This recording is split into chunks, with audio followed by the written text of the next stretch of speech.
বিপদ। বিগত জালিম সরকারের আমলে হুজুররা বিপদে ছিল না? সিনেমা উদ্বোধন হয়েছে, সিনেমার জন্য হুজুর দোয়া করছে। হুজুরের এক পাশে নায়ক বসা, আর এক পাশে নায়িকা বসা, হুজুর দোয়া করতেছে, আল্লাহ গো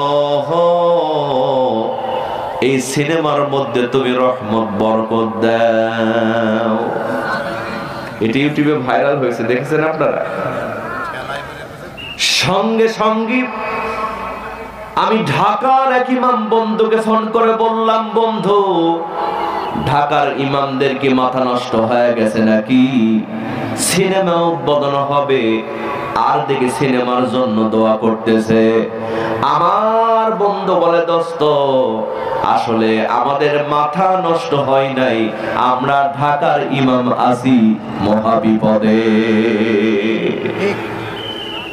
সারা জীবন ইসলামের বিরোধিতা করেছে, বাংলাদেশের সংবিধান থেকে বিসমিল্লাহকে মুছে ফেলতে চেয়েছে, কোরআনের মাহফিলে 144 ধারা জারি করেছে।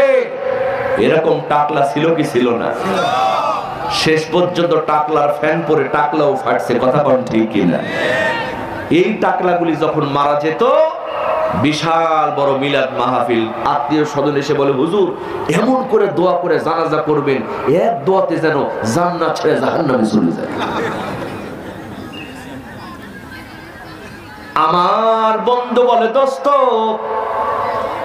আমরা জানি এদের জানাজা না পড়ালে আমাদের চাকরি নয়, এজন্য আমরা কিন্তু জাতে মাতাল তালে ঠিক, জাতে মাতাল আমরা জানাজার নামাজ পড়াতাম ঠিকই, কিন্তু ওযু ছাড়া। কি ছাড়া?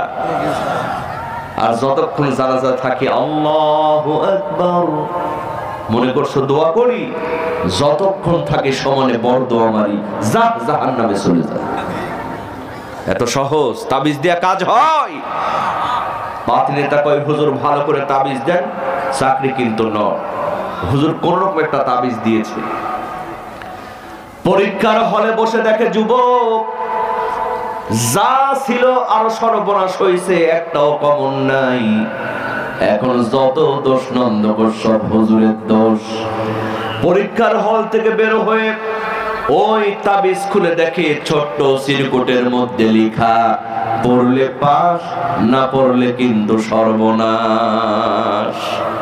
পড়লে পাস, না পড়লে সর্বনাশ। তাবিজ দিয়া কাজ হবে? গভীর মনোযোগ মুসলমান,